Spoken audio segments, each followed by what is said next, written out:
Voilà, à mes côtés se trouve Nick Barley, qui est à l'origine de ce très beau... Here we have Nick Barley, who's coming from the British Council. He's the chairman of the World Alliance, this organization of festivals, and he chairs the Edinburgh Book Festival. And he can maybe try and give you a talk and explain briefly how this is going to happen. 14 or 15, if I'm not mistaken, book fairs across the world will be involved.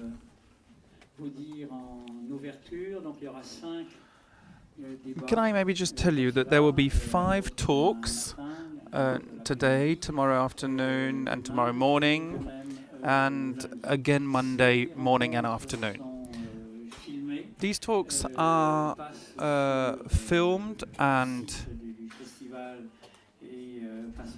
webcast on our festival's website and on our related festivals' website. There are 2 cameras, one down here, one down up here. The whole point here is to have a discussion between writers.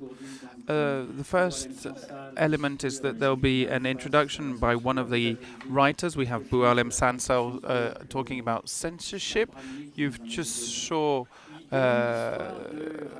Kravchenko, the documentary, and Serge Bramley reminded us to us.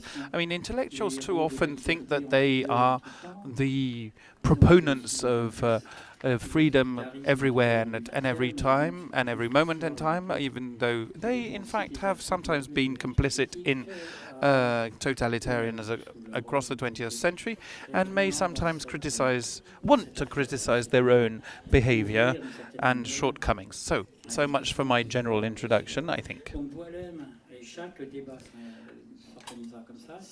Every talk, every discussion will be, as I said, introduced by a preliminary contribution of 20-odd minutes, and then there'll be a discussion between the writers. Some of them are in the room. Yaya, who will moderate this, will give you the list of the authors. When you take the floor, dear writers, we need to make sure that you stand and give your name so that everyone can really understand what's happening when they watch the film on our website. And then at the end of the talk, maybe the last 15 or so minutes of a talk, the public will be able to put questions. And we felt that it was really going to be important to have this exchange of views between writers themselves over the course of the next, 14 or so festivals in the next year. So I'll now give the floor to Nick Barley, who will tell us more about this. Thank you. And I hope you have a pleasant time altogether. Merci Michel. Thank you, Michel, and thank you everyone for coming. If you'll allow me, I'll speak English, and if you'd just like to put the right headsets or the thingy-bobs on your heads. Thank you, Michel. I am absolutely delighted and honoured to be part of this amazing festival. This is the most important Francophone literary festival in the world, and it's very apt that we should be having this discussion here today in Saint-Malo. In my opinion, when I ask myself, what are literary festivals for? Why do we have these literary festivals? I think about the courage that's needed among writers and the courage that's required by publishers to put these ideas into the world. It isn't easy to be a writer, and it is not easy to be a publisher. And literary festivals around the world exist to celebrate difficult ideas. Now, that kind of courage is what we'll be talking about today. Courage to put difficult ideas into the world, courage to change the world, perhaps with our words. And that's why this debate came about. And to tell the whole story of this debate, we have to go back to 1962. In 1962, there were no literary festivals anywhere. It's a new form, the literary festival. But in Edinburgh, which has an arts festival, they decided they would like to invite some writers to talk about their ideas. And remember, in 1962, it was the time before the swinging 1960s.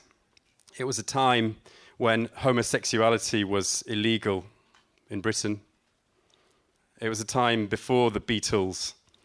And writers came together for the first time in 1962 to ask some questions about why novels matter. And one person stood up in the audience and said, "I am homosexual." And this was such an outrageous statement in 1962 that it made front page stories in the newspapers around the world. One writer declaring their sexuality.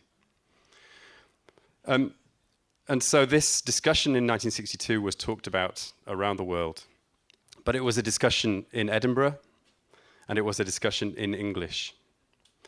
50 years later, the topics that they discussed back then seem just as relevant today. And so I wanted to ask the same questions again. But I didn't want simply to ask them with an English audience, and I didn't simply want to ask them in Edinburgh. In the new globalized world, in the new digital age, when a novel can be sent by email around the world in a matter of seconds, it seemed important that we have this discussion with writers all over the world. And so the World Writers' Conference was born. And together with Michel, and together with festivals in Berlin, Beijing, Toronto, Cape Town, and all over the world, we've been asking authors to have their say on these discussions. And so today, you're part of this discussion, and there are a number of authors, major authors from all over the world in the audience today. And you, the audience, will have a chance to have your say on these topics. And I think it's true to say that we are making a small piece of history today. And therefore, I ask you to think hard and to make your contributions, because these will be brought together in a book, which will represent a kind of picture of why novels matter now. Okay? And in 50 years' time, maybe they will have these conversations again, and there will be different answers to the questions. But right now, it's your opportunity to be part of this historic moment of this discussion about why novels matter in the Francophone world, in the Anglophone world, in France, in Africa, in America, in China. It really matters. And I think it's fantastic that we have BOUALEM SANSAL to deliver today's keynote speech, an extraordinary writer with an extraordinary story to tell. I'm very proud that he has agreed to do this. I'm equally proud that Yaya Belascri has agreed to moderate the discussion afterwards. So I urge you to listen hard and think hard and enjoy the debate. Thank you. Alors, je vais commencer directement. Right, well, I'll just jump in then. Let me just say that my text is pretty standard, bit flat. And I read it, I worked it, I wrote it, about 10 days ago. So it'll be a novel experiment I'll discover alongside you, whether it's interesting or not. So the title is the following: Writers Against Censorship. And that's what I was asked to look at. I don't want to review the whole history of censorship. We'd have to go back to Roman censors, the magistrates whose absolute power meant they had decisions that couldn't be appealed against, and they were meant to maintain moral standards in the city. So that's where the word comes from. We are familiar with censorship. We know the myriad official and unofficial ways censors have used over the centuries to muffle speech, and we know how the state punished those who broke the law of silence. Each and every human institution, whether religious, civilian or military, has had a go at all levels. Now, at some places and in some times, the system was so ignominious that it has left a lasting imprint in human consciousness. Such totalitarian behavior has left us words we still cringe at the sound of. inquisition, deportation, banishment, self-criticism, purge, gulag. Such words speak of death, of the arbitrariness and the suffering of our world, and they make us truly uncomfortable. Yet we also know how men and women, intellectuals, writers, journalists, filmmakers, playwrights, have spoken up against censorship, putting their own lives at risk very often. And that also goes back a long way. Look at Socrates, who was sentenced by the censors to take the hemlock, to Galilei, who was sentenced to lifelong relegation or banishment. And the list goes on. Up to Kravchenko, whose film we've just watched, and whose death is still mysterious. Was it a suicide? Was it just murder made to look like suicide? The list is full of prestigious names. Voltaire, Zola, Solzhenitsyn, Heinrich Heine, and so many others. It speaks of the courage and resilience of man in the cause of freedom of speech, of freedom without which life is worthless. But the world is not divided into two groups. The line between censors and libertarians is uncertain. Censors live amongst us. I'm sure there are a few here. And they even live within us. We all know that freedom of expression and its cause can be easy excuses for those who actually want to impose their truth and their censorship onto society. That's exactly what extremists do. They speak up against censorship and in fact want to impose their own, as Islamic fundamentalists do, the latest addition to the double-speak scene. Someone like Tariq Ramadan is the greatest advocate of democracy and freedom of expression in Paris, London and Geneva. And we have to admit that, even though we know that his ulterior motives are clearly to spread Islamic fundamentalism, democracy's sworn enemy.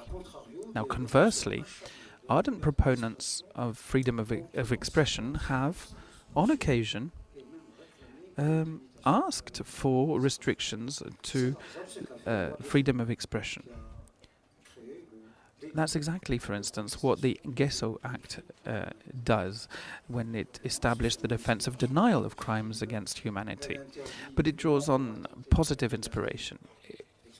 In its introduction, it states that it introduces a ban not to violate freedom of expression, but to oppose the virulent anti-Semitism of the Front National and of Holocaust deniers, such as, in his time, Robert Faurisson used to do. Now, since then, Islamic fundamentalists have joined and even overtaking them. This clearly shows that laws are only as effective as the resources made available to implement them. And in this instance, the resources are minimal. And as we know, legislation, when not enforced, will support the trend. It becomes an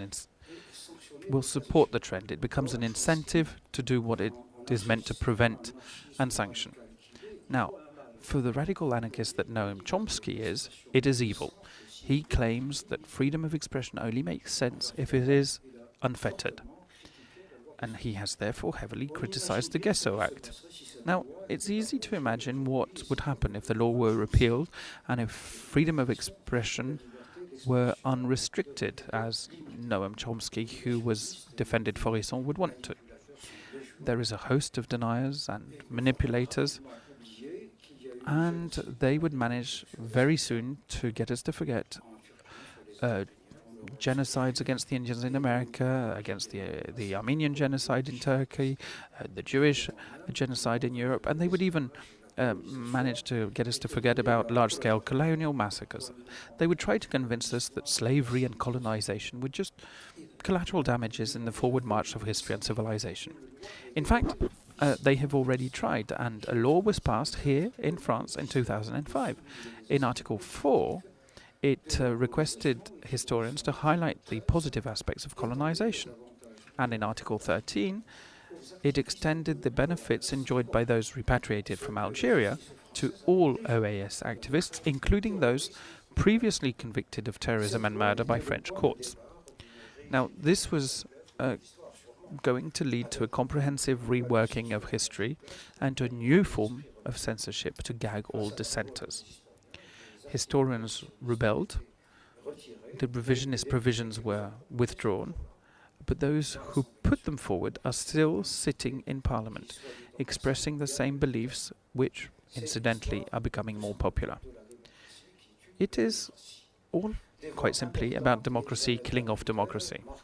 Now, significant voices, including Elisabeth Badinter, Marc Ferro, Alain Decaux, and others, have called for the repeal of all such legislation which restrict or prohibit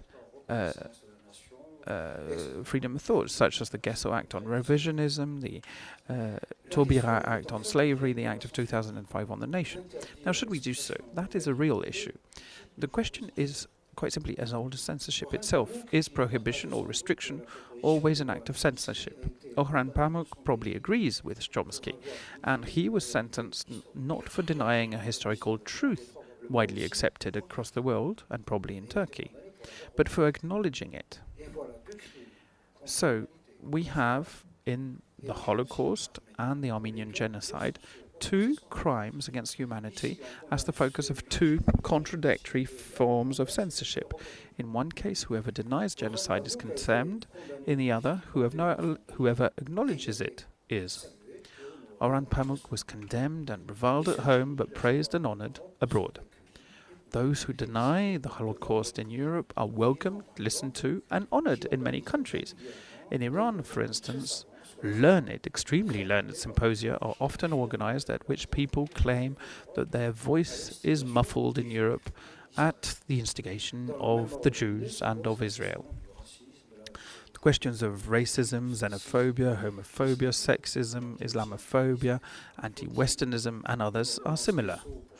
Do we need a Gesser-type potion for every such ill? Or do we need more freedom, where there is already so much unreasonableness, madness, and ignorance, and so little sound common sense? Now, I think my introduction is pretty self-explanatory. I think we should look at censorship in a slightly different way if we want to introduce this discussion about censorship. I think we know enough about the way censorship operates, who fights against it, who supports it. Who supports it, yes, as I was saying.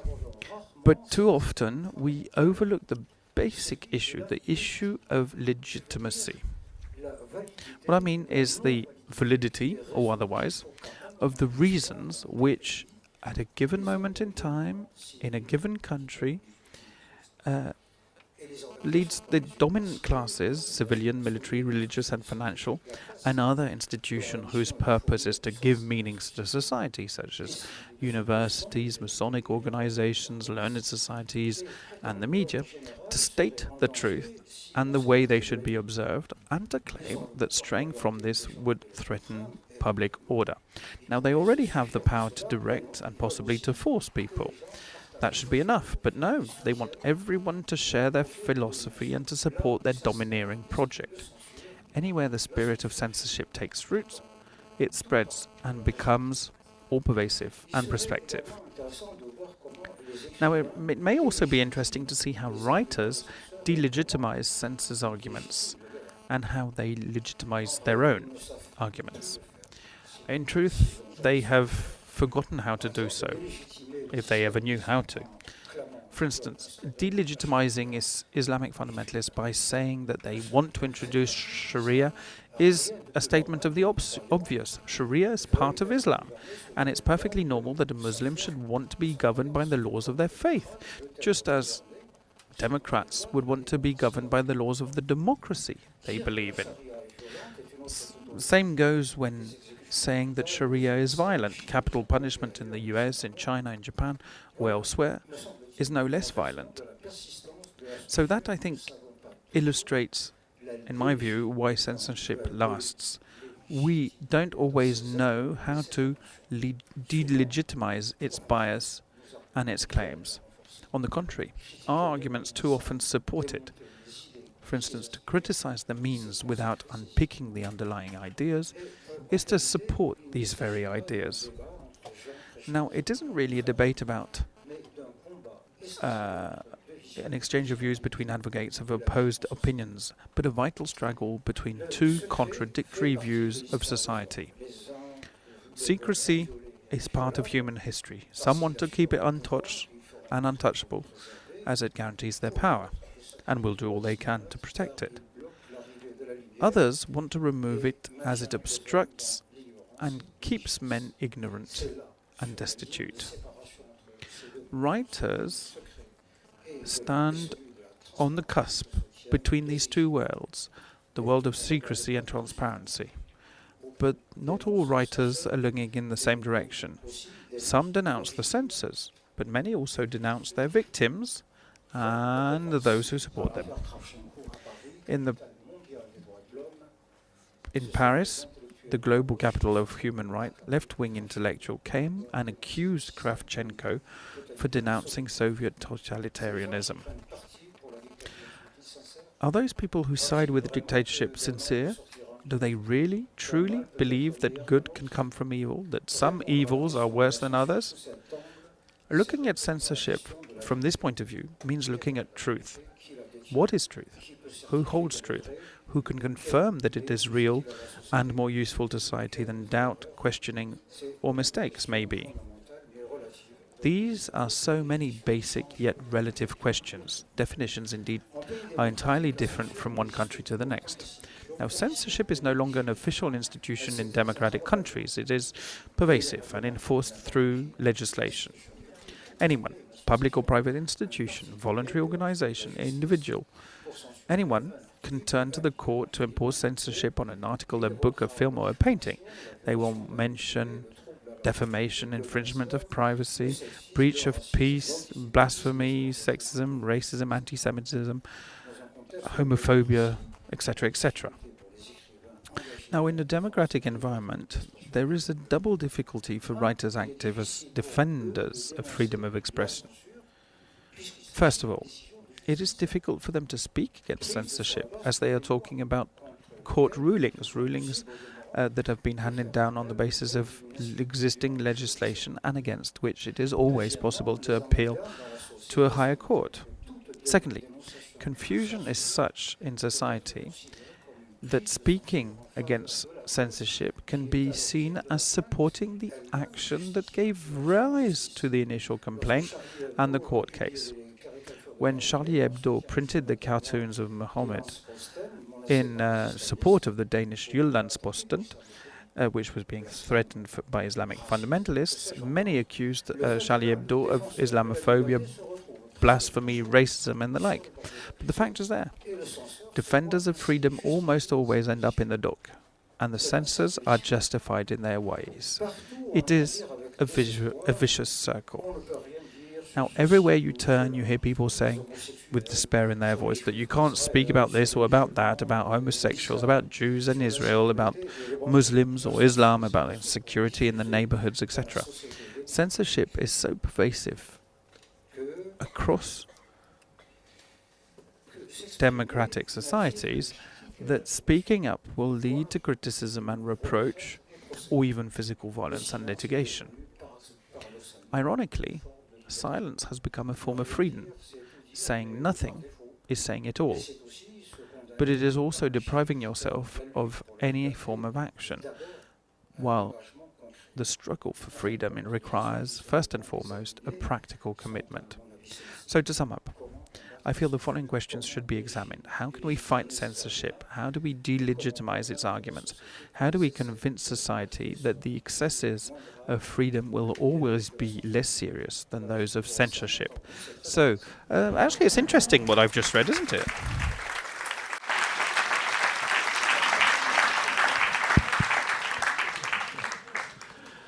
Merci, BOUALEM. Well, thank you, BOUALEM.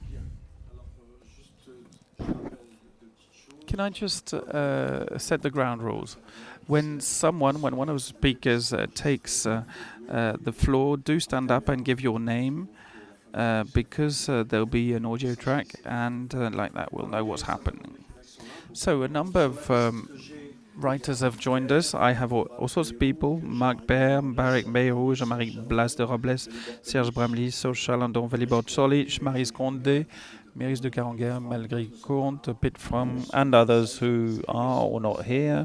Others have I can see here Henri Lopez, Olivier Weber, Patrick Rambaud, and others. Even if I haven't given your name or read out your name, you're more than welcome to come and join us in the debate. So, can I just remind us that in February at the Étonnant Voyageur festival in Brazzaville, there was already something of a debate on these issues within the World Writers Alliance. And I remember what Khalder Khelmissi said about censorship. He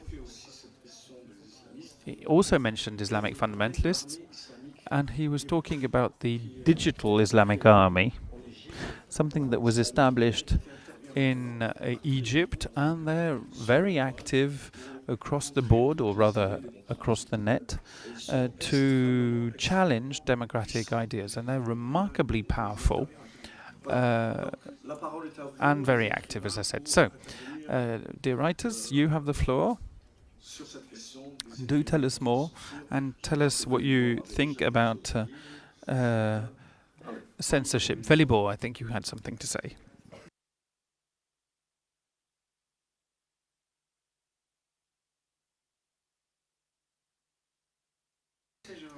Good afternoon. Can I maybe, as the Oriental that I am traditionally would do, I can start by telling you a story.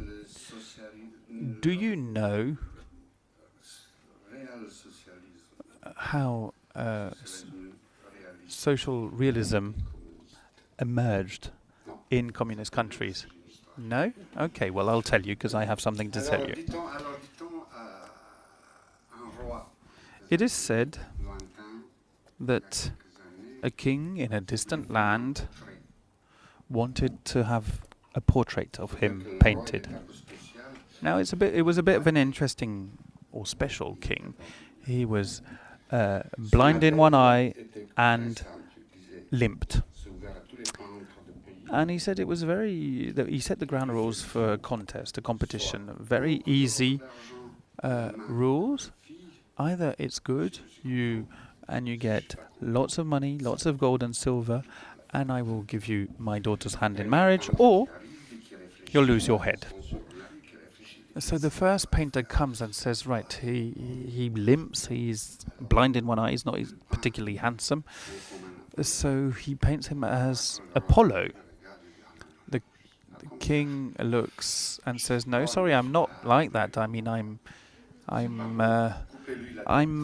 blind in one eye, so off with his head. Second painter comes. And he'd already heard what had happened with the previous painter, so he's a bit puzzled and says, I'll give a realistic portrait. And the king looks at the portrait and he sees a crooked man, blind in one eye on the canvas, and he says, no, I mean, that's not something I want to leave for posterity, is it? I mean, off with his head. Third painter comes.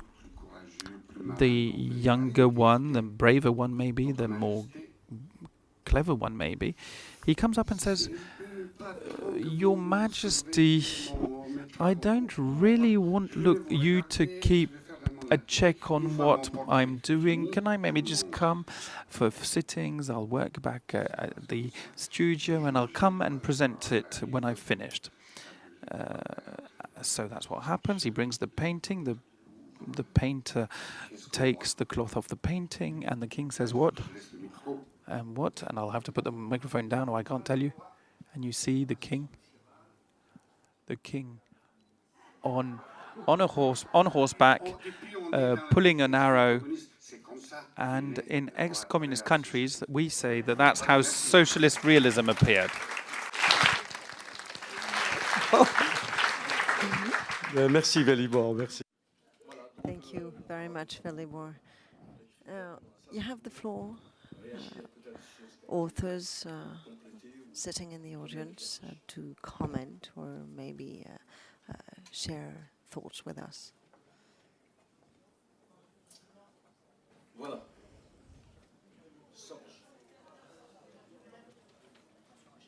Serge Chalandon is asking for the floor.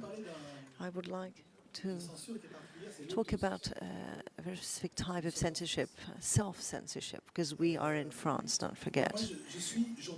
I am a journalist, and I want to talk about self-censorship, meaning not censorship because the press in France is not allowed to write specific things. I worked for Libération, now I work for the Canard Enchaîné, and censorship is not known to us here.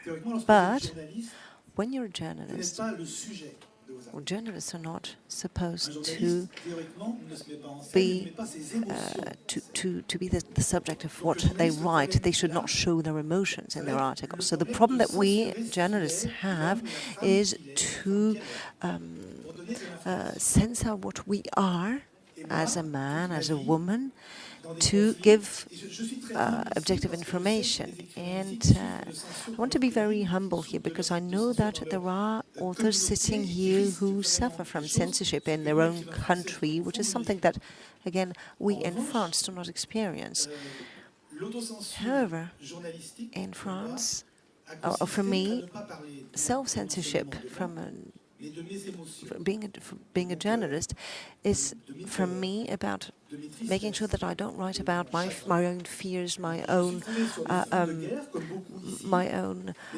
sadness, etc. And I've seen wars, and I've written about wars, but I've never allowed myself to bring in my own emotions. That's how I worked. I write in small notepads.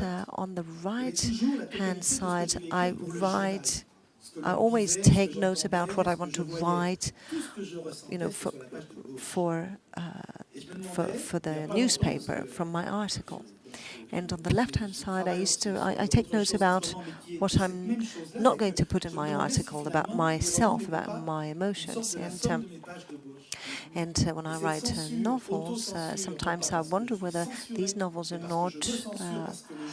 do not contain all that I have written on these left pages. You know, I was a reporter. I was not a columnist. I was not allowed to put in my own emotions. So I used to write my emotions on the left page. And now I find a way around this self-censorship, sort of very deep self-censorship, by writing novels, because, you know, I've killed the journalist that I was, and I am now allowed in my novels to write about all these things that I used to self-censor. I worked for the British Council, and I wrote a lot about Northern Ireland, for Libération, for example, taking care not to take sides in my articles. But in my novels, my hero sides with the nationalist movement, and my character is allowed to talk about his emotions and have a drink with the people he sides with, which I was not allowed to do as a journalist. Thank you very much.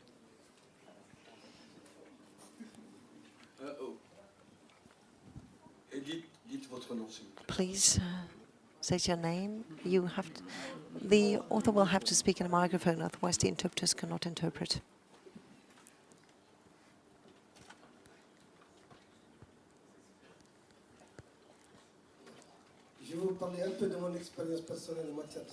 I would like to talk to you about my own experience, because I used to live in a country where there was not a lot of freedom.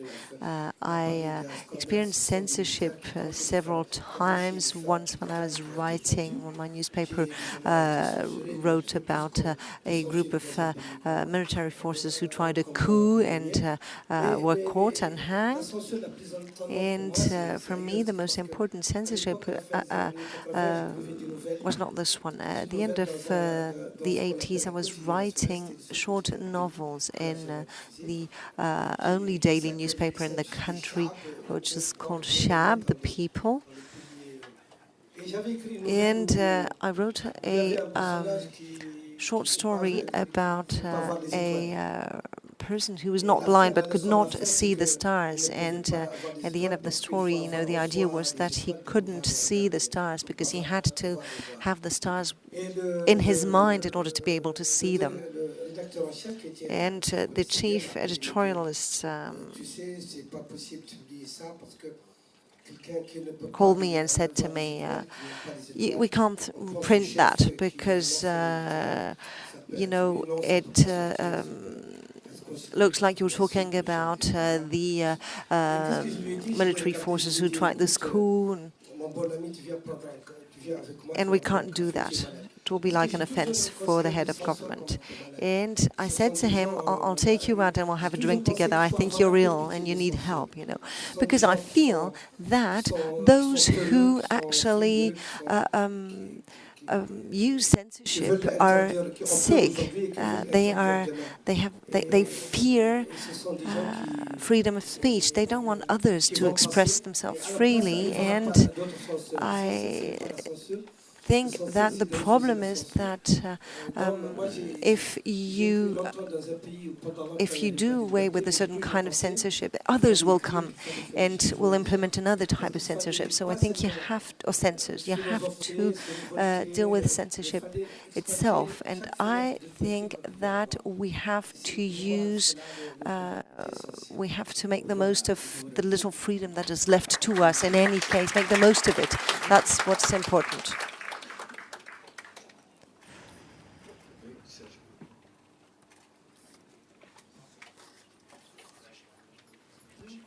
Serge Bramley. Good afternoon. My name is Serge Bramley, and I'm a French author. And I am proud to say that I was experienced censorship several times. One of my books was censored in Turkey.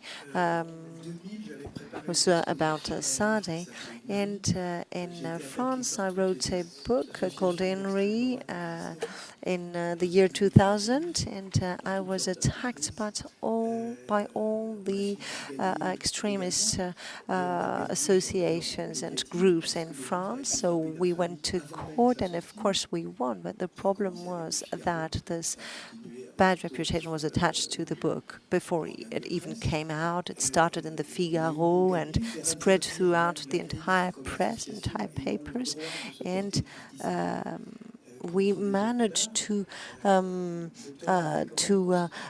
we won a case against the Griffe, and as a result of which the Griffe was not allowed to criticize any work of art. Then in Toulouse, an exhibition of me, an exhibition about me was planned in a given place, in a given hall, and a film was supposed to be seen, and in fact they tried to censor this film, so it wasn't shown in the end, which is the reason actually why I'm here. So I think that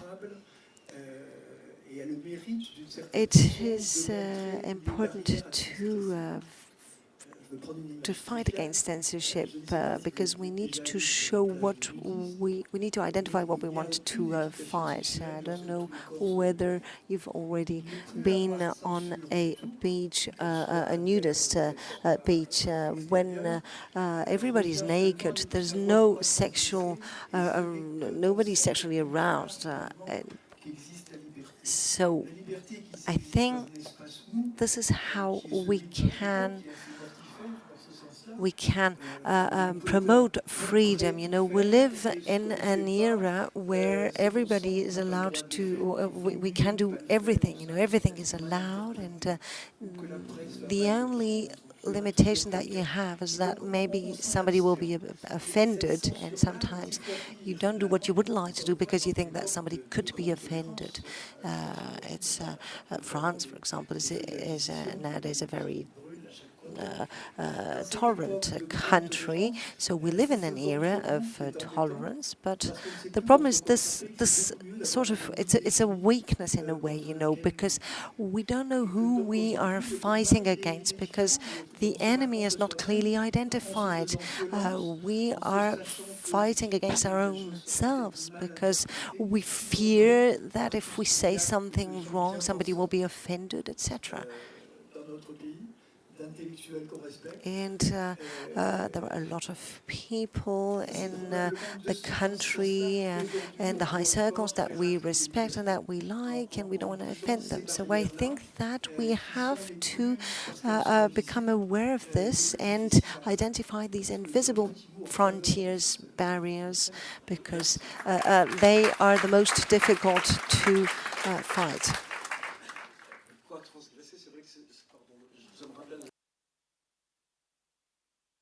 This reminds me of something Pierre Petersen said in Brazzaville. She was talking about Denmark, and she said that everything is possible in Denmark. So, you know,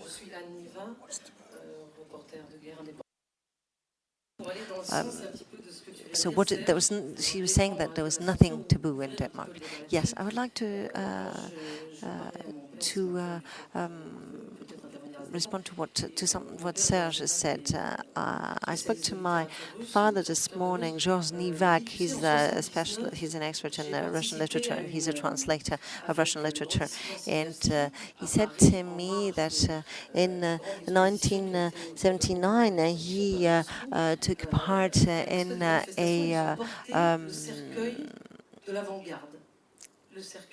in an event with a famous Russian dissident, and they were carrying actually a coffin through Paris, and that was with Sieniawski, and Sieniawski used to say that it's not possible, of course, to defend censorship, but without censorship, he used to say, art cannot live without censorship, because art needs something to fight against. And after the film we've seen today, you know, you'll know that, of course, the USSR is the country where censorship reached its peak in the entire world, and it came to an end with only with the perestroika. And in fact, it still exists to some extent, and some people are still having difficulties in Russia. For example, the Pussy Riots, because these girls violated something sacred, and because of that, they have been condemned. And this is the reason why we talk about them, and this is also the reason why we know them and why we talk about Russia. Other requests for the floor? Serge Chalondion said something which is very correct. We are in France, and it's relatively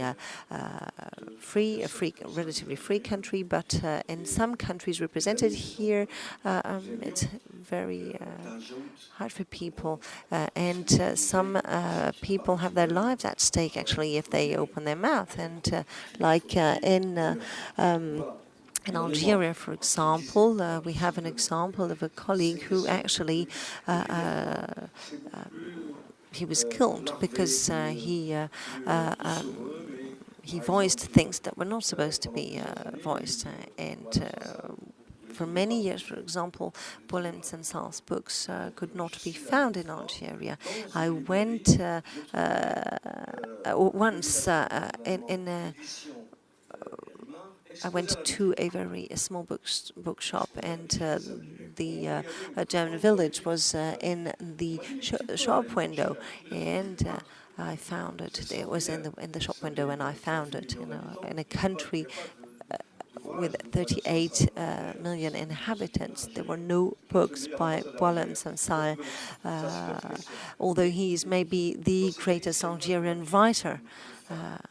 nowadays. So in some countries it is really part of people's daily lives. Milice. Maëlys de Carangal.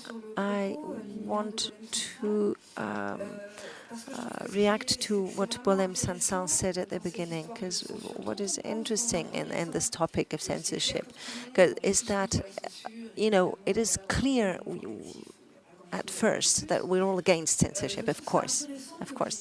But I find it interesting the way you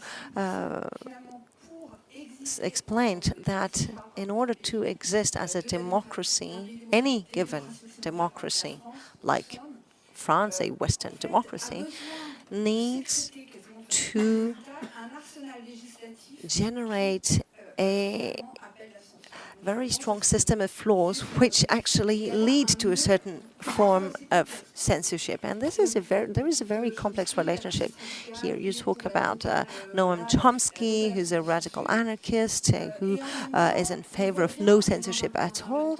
And at the same time, you're also explaining that if and the loi Guessot did not exist or was disappeared, this would lead to something else, something maybe even worse, you know.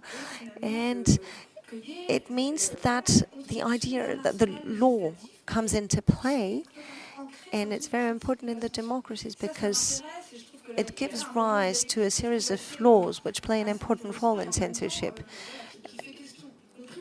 It's very interesting for us also as authors, and I also wanted to mention a book which I found extremely interesting. It's a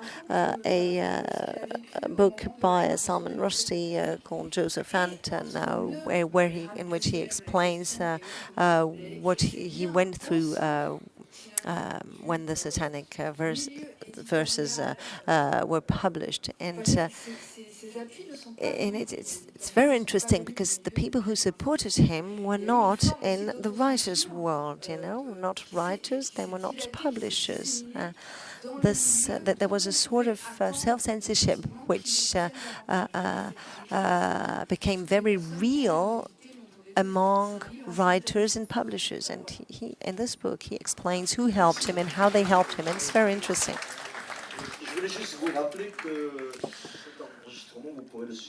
I just wanted to recall that you can follow also the debates on the Le Point's website. There are two things I think to take into account in the debate. You were talking about a democratic country. In fact, I think that there is a type of censorship which aims at managing the relationships between the individuals in a given society. We need laws, of course, to prohibit certain behaviors and enable people to live in peace together. You know, this is also one type of censorship. It's a type of censorship that aims at making sure that everybody will express themselves in a very respectful and peaceful way in order to live harmoniously together. But, you know, we need rules, but at the same time, in a society, in a country, we need also to say who will be entitled to writing laws and to taking these decisions. And in our countries, it is the judges. The judges are in charge of that, and it is a form. They exert a form of censorship, of course, because they restrict in the freedom of individuals in a way. But there is another type of censorship. This is what I wanted to talk about in my speech. There are things that can just simply not are not accepted. You know, if an Islamist comes to you and says to you, "You are an inferior human being," it is impossible. You can't accept that. You know, censorship, and they're going to tell you, censorship is a type of regulation. But I think it is not really the case, because either you are a Democrat, and in that case, you're going to refuse Islamism, for example. In fact, there are two ways of looking at things, and either you are on the one side or you are on the other side, and you can't reconcile these two ways. You know, there's the democracy on the one side and the rest on the other side. Now, up to a certain point, countries, especially in the East, in Eastern Europe, were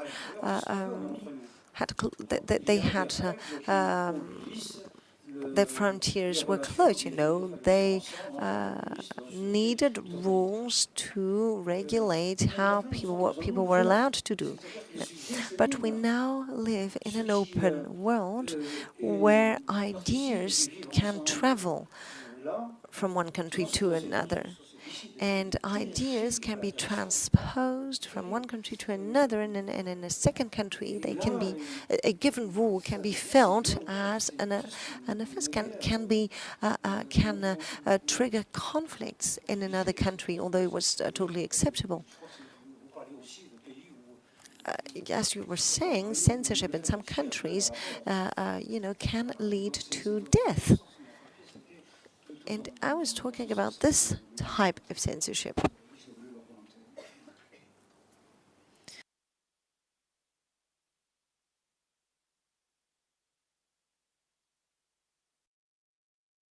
William Bailly, cinéaste. Je suis francophone. Ah, très bien. Pardon. I'm a filmmaker, so I'm not an intellectual. And I take a deep interest in this debate because I learn a lot, and I think that I'm going to learn all about censorship. In 2002, in Senegal, Joe Garamaka made a film which was censored, not by the government, because it's a democratic state, but by a religious group. The film was called "What If Latif Was Right." In Tunisia, Ladi Al-Fani's film was also prohibited, not by the state, but again by smaller groups. Jean-Pierre Becolou's film, also called "The President," also was censored by local authorities, and that's also something that exists. You know, we live in democracies, but the states, in certain cases,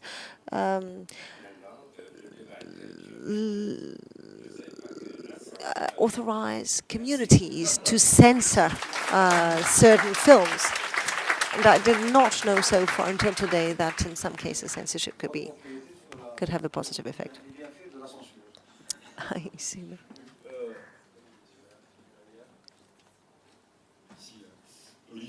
I'm Olivier Weber. I'm an author and a journalist. Back to what you said, BOUALEM, about the risks.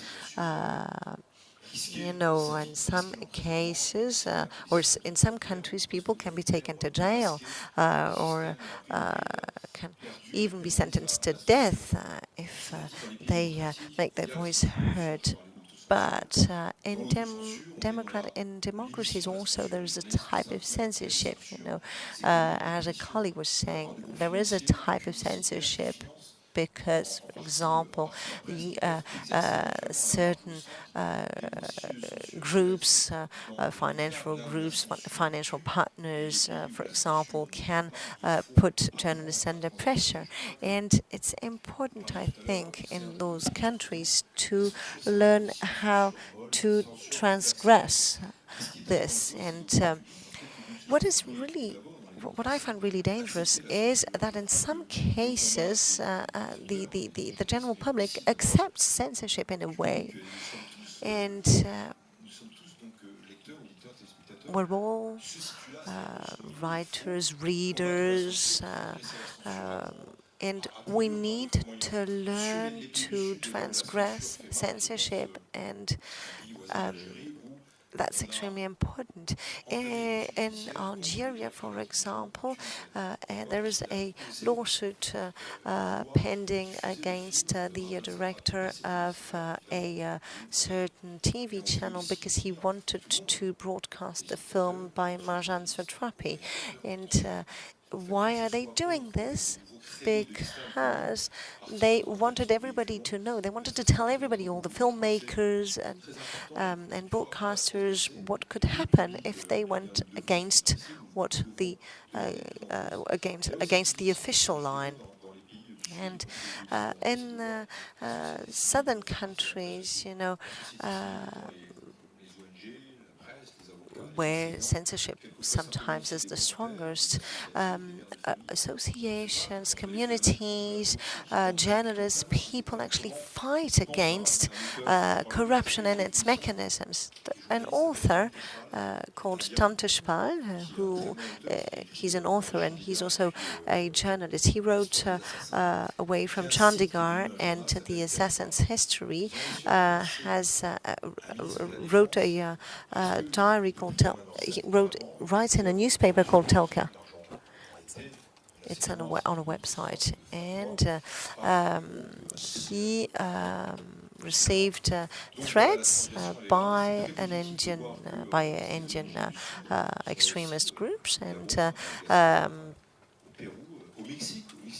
it's type of censorship, and it's very good when, you know, we're very happy when we see that associations and organizations try to fight against that. On the 30th of September 2009, in a newspaper, Ciudad Juarez, there was a list of all the people who died because of killed by the mafia, by the cartels, and they were the journalists wrote to the cartels, please tell us what we're allowed to write. Very interesting, you know, very interesting, because there are a lot of trafficking and networks. Ciudad Juarez and Tirana are the most dangerous cities in the world, are two amongst the four most dangerous, with Kabul and Baghdad. And in these cities, people actually try to fight against censorship, whatever type of censorship.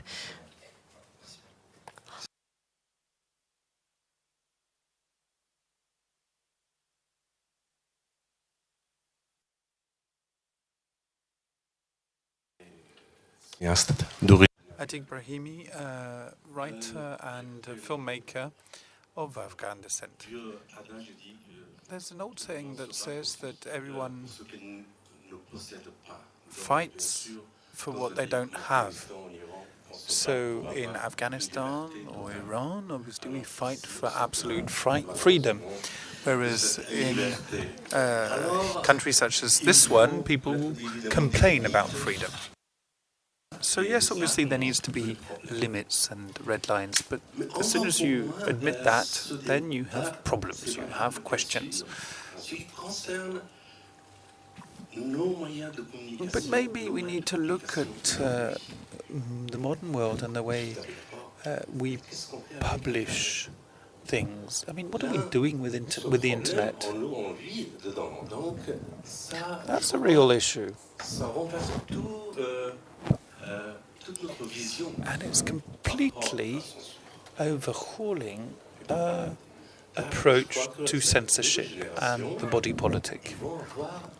I think the young generation will have a different opinion, a different behavior vis-a-vis these new tools, and I think we should maybe look at that one.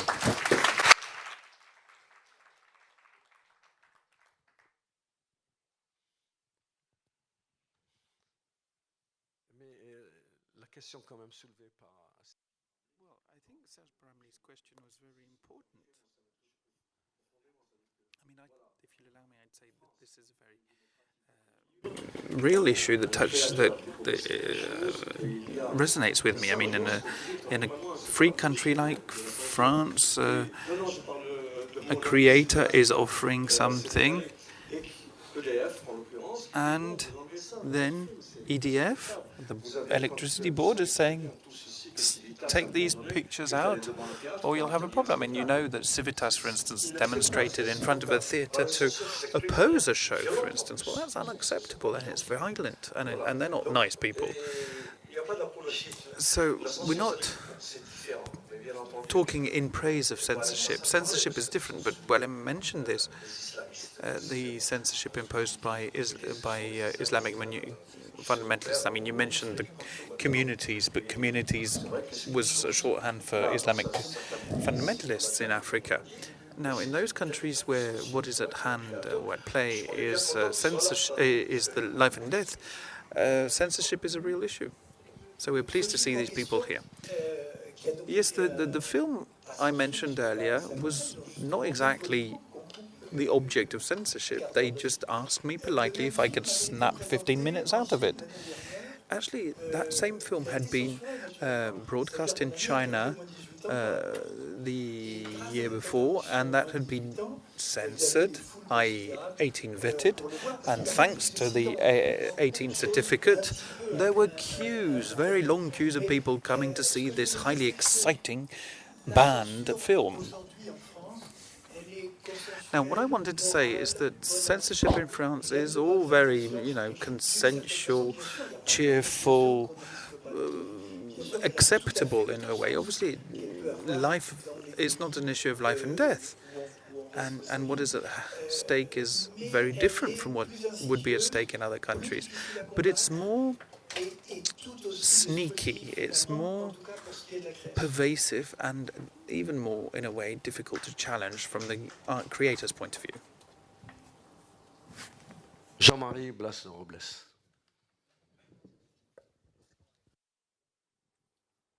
Jean-Marie Blas-Robles.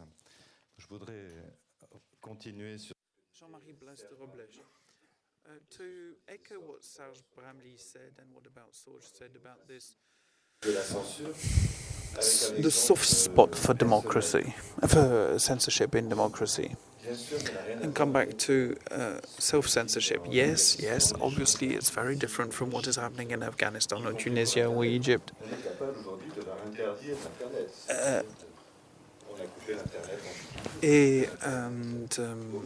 Internet can be cut, and that's a significant form of censorship that applies to more people. I mean, it happened in Libya and in Tunisia, for instance. You can apply censorship over the internet very brutally, even in China. That happens. Now, it's very different from what happened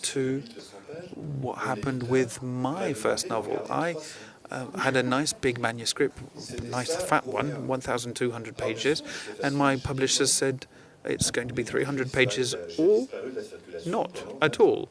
And I said, well, no, thank you. And therefore, nothing was published for 20 years. Now, that's another form of censorship.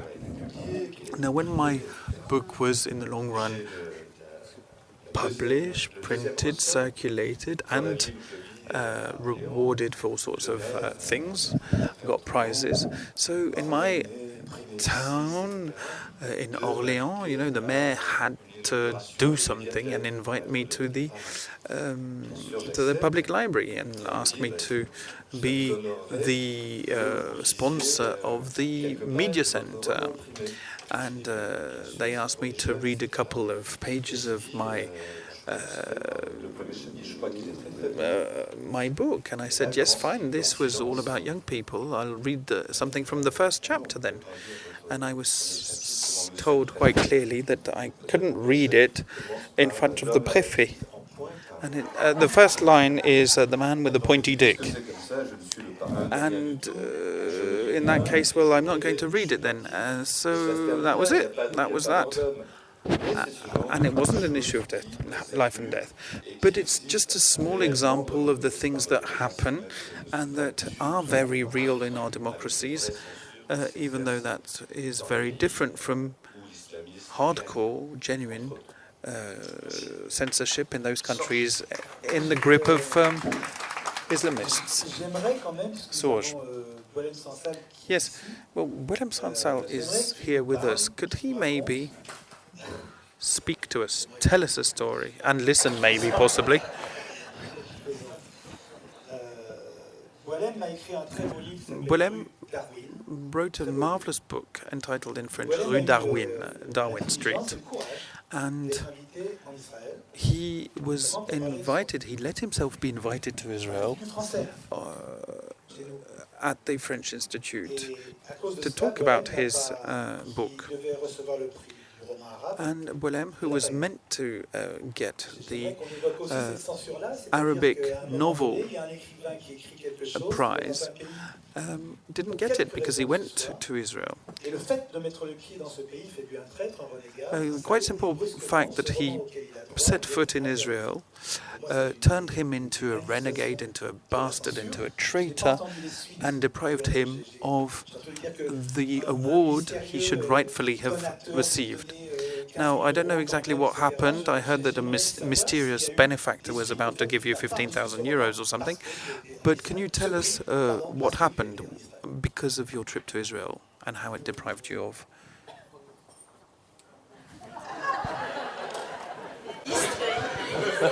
J'allais me parler à moi-même, là, parce que je crois que... c'est une drôle d'histoire. Bon, donc... Well, it's a bit of a strange story. I went to Israel and I knew exactly what to expect because of this trip to Israel. And a fortnight before my trip to Israel, Hamas, or the Hamas government in Gaza, released a press statement asking me not to go to Israel and calling on all the Arabs across the world and all Arab governments to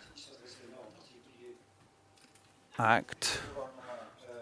And obviously they were calling more specifically on the Algerian government to do all they could to stop me from going to Israel. Okay. So, as someone said, it's not exactly censorship that was being applied to me. I didn't feel that that came under the heading censorship. What about the fact that you were deprived of the award? Well, possibly, but no, I didn't really feel that that was a form of censorship. The Arab world and Israel feel that they're both at war with one another, so whoever goes crosses the border is seen as a traitor. So, I mean, I suppose in a genuine state of war in France, it would probably come under military jurisdiction. Okay. So I was already branded a traitor, so I was always going to lose the award anyway. So, as I said, yes, there is censorship, and you have to go beyond censorship, transgress it, and play the censors' game and play against the censors. I mean, the censors are very clever. If they can't catch you by the tail, they'll catch you by the finger. And in Algeria, they didn't really have anything against me, so the government doesn't really bother me, but they'll bother my wife or my brother or whatever. So they create a situation in which you become a pariah and are forced to leave. Anyway, I went to Israel as a matter of principle. I, after all, am a free man, and I cannot admit to people whom I don't know and who I don't really consider as Democrats are entitled to give me orders. Now, my friends in Jerusalem, in the International Festival in Jerusalem, phoned me afterwards and said, look, the Hamas government has just put out that statement, blah-de-blah, and Hamas has issued a fatwa condemning you or sentencing you to death should you set foot in Israel. So I said, oh, fine, I'm coming. I don't want to play. I mean, we weren't playing around with censors. They were waging war on me, and I was going to wage war on them with my own meager resources. So I got to Israel, and while I was over there, I got a marvelous message from the Embassy of Jordan, Secretary General maybe, and he sent me a message saying, dear sir, you were awarded the Arab Prize, Arab Novel Prize. You will be awarded it on such and such a date at Institut du Monde Arabe with the minister, etc., etc. And I wrote back saying, thank you very much. And then I thought, do they actually know that I'm in Israel reading this message? Or maybe they actually know that I'm in Israel and that's why they're giving me the prize. I mean, it could go both ways. After all, censors or the enemy are remarkably cunning. I mean, people can say, look, okay, we can send this message to Westerners. We know that he's in Israel. We'll give him the prize. And then show them that, in fact, the Israelis are the ones who are nasty. Anyway, I was stuck in a very complicated game. And then I got back from Israel, stopped over in Paris, and I got another email from the same person at the Embassy of Jordan, and there was no dear sir or anything. A quite simple message saying, given the situation in the Arab world, the award ceremony is postponed to a later date. Okay, the situation of the Arab world, you can always be an optimist and hope that the situation will improve within a week and that I can get my prize in 10 days or so. Or it can take a couple centuries. I mean, $15,000, that's for 100 centuries or a few hundred years put in a bank. Well, my heirs might get a pretty penny out of it. Anyway. One of the members of the jury, Olivier Poivre d'Arvor, phoned me and said, has the prize been withdrawn then? And I said, no, the award still stands. It's just been postponed. So I postponed I sent him on the email, and he asked a few questions, and he said, he confirmed that yes, it had been withdrawn, and he resigned from the jury. The entire jury resigned, actually, and he printed an open letter in Libération. Elias Sambar, for instance, who's a writer and a thinker, member of the panel, is also the ambassador of Palestine to UNESCO, and therefore withdrew the prize. I mean, the 22 Arab ambassadors in Paris were, for once, unanimous in their decisions. So the prize, the award, was withdrawn. Shmuel, are you here? No? Shmuel Meyer is a writer whom I didn't know, and he phoned me and said, look, there's a wealthy Swiss benefactor who wants to stand in the Arab's shoes and give you the 15,000 euros. And I said, well, how can I take 15,000 euros from these Swiss? I mean, after all, how do I know that the Arabs haven't asked him to give it to me anyway? So it's a very warped situation. Anyway, so I said, no, I can't take the money.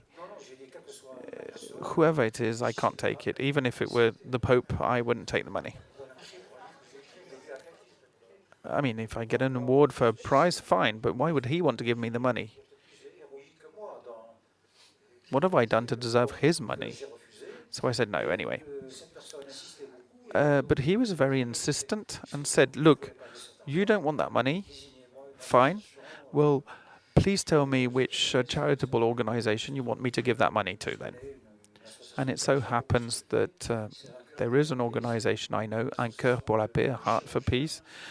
It's an organization of Israeli and French surgeons who operate on young Palestinian heart patients, and they take them from Gaza and the West Bank, come to Jerusalem, I forget which hospital, or in Paris or elsewhere, they operate on them, and then they take them back, and they turn into genuine fighters, obviously.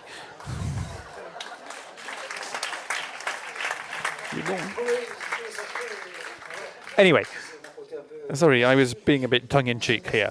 But I thought, yes, we need to give the money to them because everyone's involved, the Israelis, the Palestinians, and after all, they want to play around with me and mess everything up. I can mess things a bit further.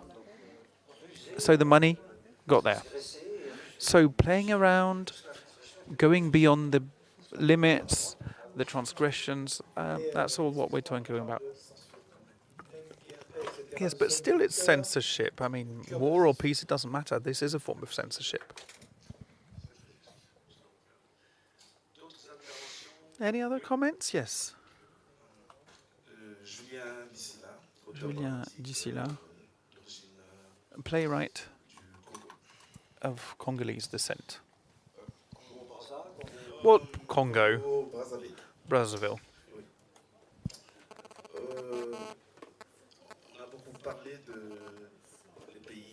Now, much has been said about Islamic fundamentalism, but I come from the Congo, which isn't a Muslim country. Wait a bit, we'll come. We'll get there in the end. Anyway, it's a democratic country, but a so-called tropical democracy.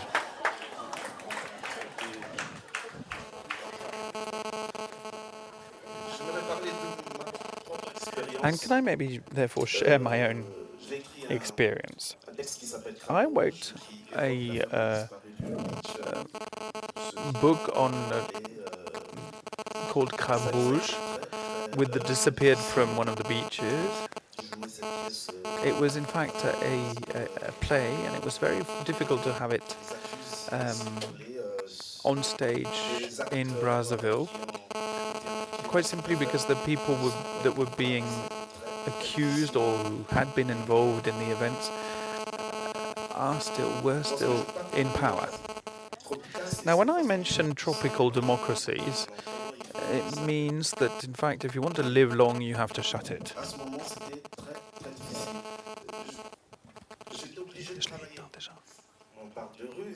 Now, we've said we had to play around and find ways to work, and I had to work with the Congolese human rights organization. Now, it's true that when people speak of censorship, you expect that a book won't be published or that the film won't be broadcast. If that were the only form of censorship in the Congo, that would be bliss. I mean, having to serve time because of art is fine. The problem is what happens afterwards. I mean, if you go to prison and then come out with a few toes or your ears missing, it's not quite the same thing. In our countries, it's safer to shut up and to let it happen. Now, we're talking about, in France, we're talking about a country of freedoms, but the affair I mentioned, the which disappeared, were people who had gone to Kinshasa, came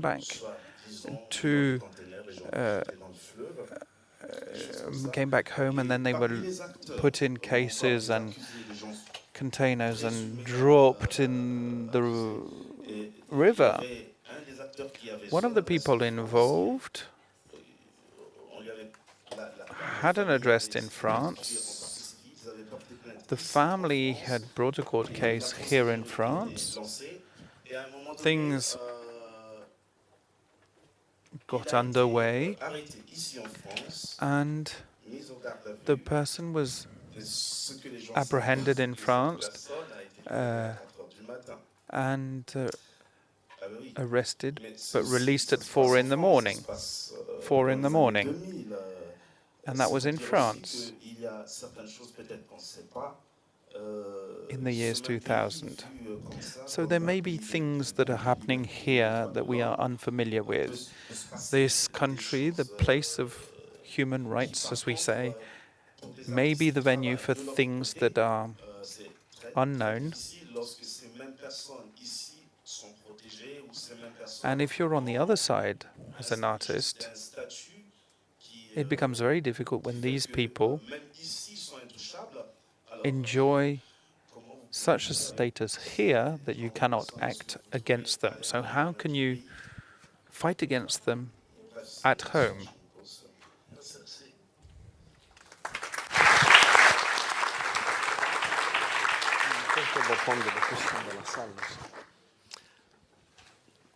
On pourrait peut-être pour élargir prendre quelques. Right, well, maybe we can ask members of the audience if they have any questions.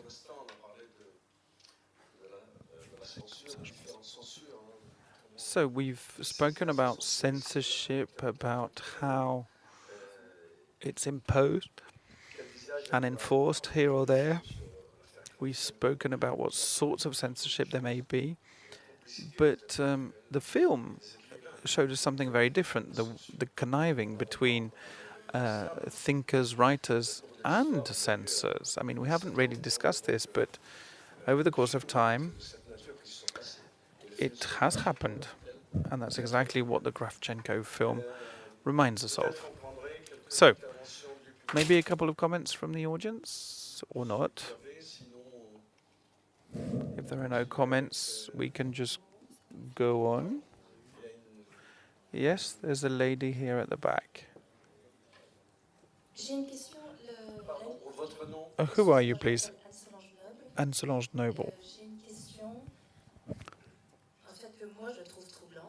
There's a question that puzzles me and I wanted to share with you. Next year, Mein Kampf, Hitler's book, will fall into the public domain.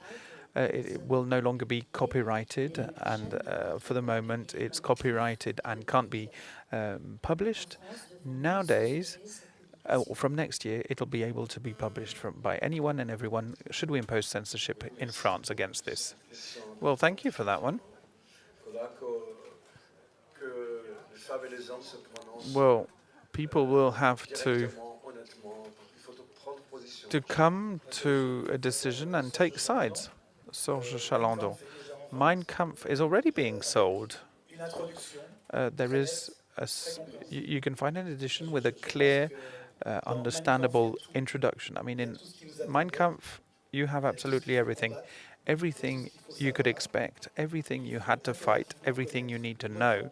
And you need to know the enemy's handbook if you really want to fight against him. Mein Kampf is there. We've got it. We might as well get access to it rather than get it trafficked in weird places with an appendix of the protocols of the Wise Men of Zion.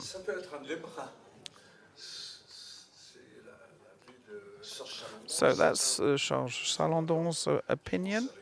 I'm guessing some people agree with him, but I would tend to go for a full ban. Even if you can get it under the counter, I would still claim it should be banned.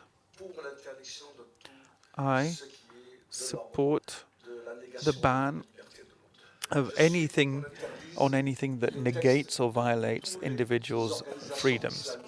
I feel that we should ban absolutely all the texts of the Islamist organization. If they're not going to go by the rules of democracy, then they should be banned. But that's my opinion.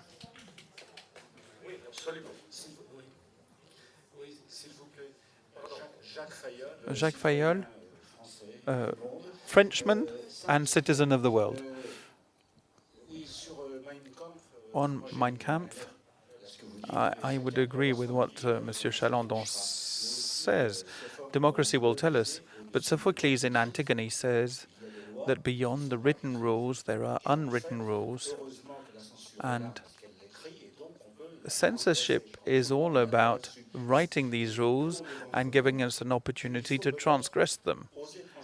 And maybe the more sluggish you become, the more you have to dare to transgress.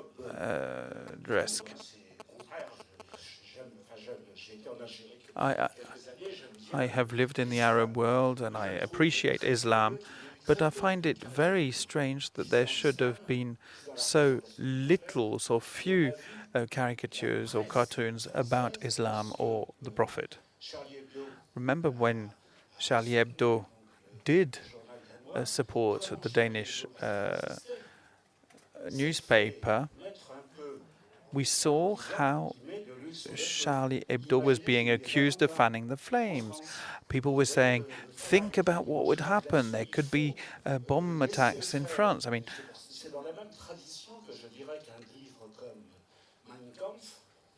I think we need to do the same things about Mein Kampf. Mein Kampf has been written and was published. I think I'd like to be able to read it. Beaumarchais always used to say that without the liberty to blame, there can be no praises. We have to be able to transgress. Serge Chalandon. I have an issue. I'm not just talking about Charlie Hebdo here. I mean, caricaturing Islamists and Islamic fundamentalism and caricaturing faith and Islam, there's a difference. Now, I'm not Muslim, I'm more of a Catholic. So playing around with the issue or the person of the Prophet is something that bothers me, and I'm allowed to say that. But taking those bearded maniacs and rubbing their faces in it is perfectly normal. But caricaturing or cartooning a faith, whichever faith it may be, and the people who believe in it is something that is unacceptable. Now, to be able to criticize God and faith is fine, but you could also say that criticizing faith is harmful and painful. I'll take the floor. Wait, I'll give the floor. Wait a second, please. Yes, sir, please. But look at me. I'm the one who's deciding who's speaking. Henri Masses. About Mein Kampf. Publishing it is a good thing. All sorts of people will be able to understand why the Germans were able to follow Hitler. I mean, Germans are reasonable people, and I couldn't really understand why they went along with Hitler. But maybe if I read it, I'd understand.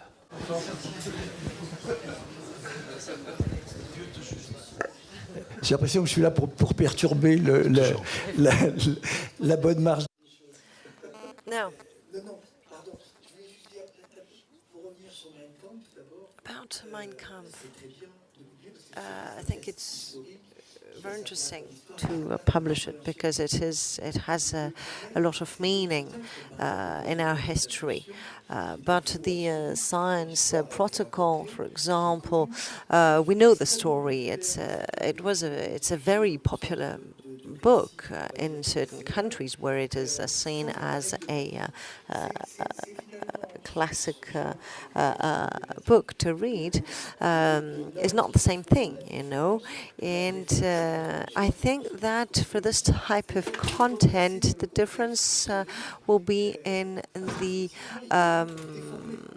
introduction and the comments on the text itself, because that's where people can explain the historical context. For example, some people are going to tell you, for example, that Mein Kampf is prohibited in France because of the Jews, you know, because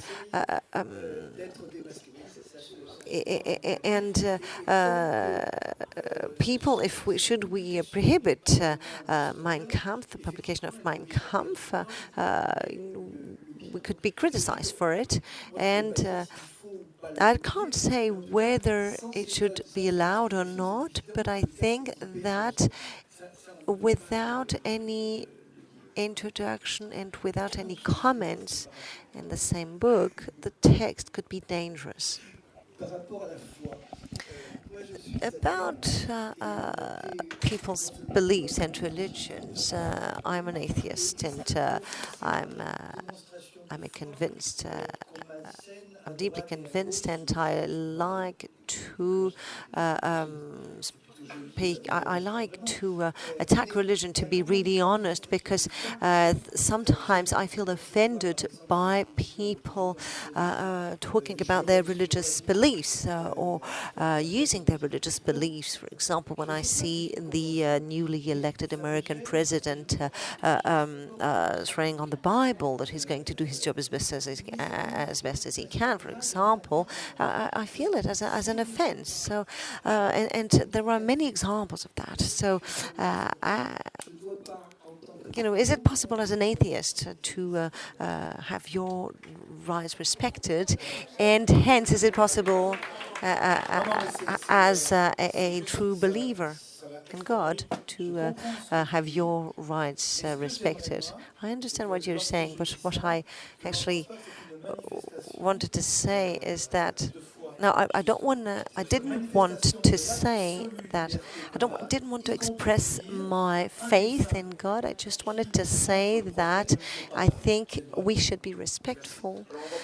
I feel that we should be respectful of other people's beliefs, and I'm not happy. I don't find it funny when people publish caricatures. You have the floor, sir. I'm a South African novelist and academic. It seems to me that perhaps 80% of the novels I grew up reading in English, some of them translated from French and Italian and Portuguese and Spanish, are profoundly racist texts. I think 80% of the novels that I read growing up are hateful towards women. And I think perhaps 80% of the novels that I grew up reading are profoundly hateful towards homosexuals. The danger in interpreting what needs to be banned and what doesn't need to be banned is that we all think we're correct. We all tend, as human beings, to think we're correct. And my impulse might be to ask for a banning on all racist text, which is the predominant body of work in Western civilization of the past 500 years. And the same would be to censor all sexist texts that are hateful towards women, which is probably about 80% of texts of the past 2,000 years. And unless we understand that human beings are subject to an authoritarian impulse, all of us, and that we must constantly and relentlessly check our authoritarian impulse, and that the opposite of authoritarianism is not to be right, but to doubt, we will constantly be repeating the mistakes that we've been making for the past 4,000 years. Thank you. Merci. Donc, alors, une dernière intervention, madame, oui. Derrière. Dites ah, pardon. Ah, oui. J'ai pas vu de. On me donne la parole. I was given the floor at the wrong time because now it will seem that I want to respond to what the previous speaker has said. I am black, and a lot of books and novels express or criticize black people. You know, somebody even wrote that Einstein or Gershwin could never have been black, and should such a novel be published, the chapter should be retrieved. So the passage of Shylock and the Merchant of Venice, which is deeply anti-Semitist, should disappear, and therefore I am asking for all the references to black people, even negative references to black people in the literature so far, remain, because I want my grandchildren to know how it happened in order to avoid it in the future.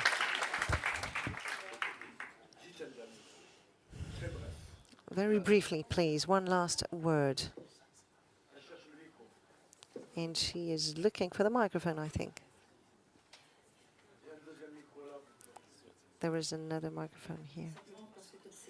Yes, I was the person who asked the question about Mein Kampf. So I just wanted to say that Serge Chalandon, I think, is perfectly right to say that it is now possible to read Mein Kampf and look at it from a different perspective, putting it back in the context of its historical meaning. And starting from next year, everybody will be able to publish it without any introduction or comments. I met with a young girl who's a student in a Gulf country, and she's a very clever young woman who talked to me about the science protocol, and I was looking at her, I was really surprised, and actually she said to me, "Oh, you don't know that text? Well, it's really important, you should know it." And she thought that it was it was real, you know. And starting from next year, it is true that everybody will be able to publish Mein Kampf with any comments, and there won't be any control anymore. So thank you very much. Thank you very much. Unfortunately, we have to end this debate now, but the issue, it remains open, of course, and it's important for us to know that this remains an open question. And let me just remind you that you can follow the debates on the websites of Le Point and of the WWC. Thank you.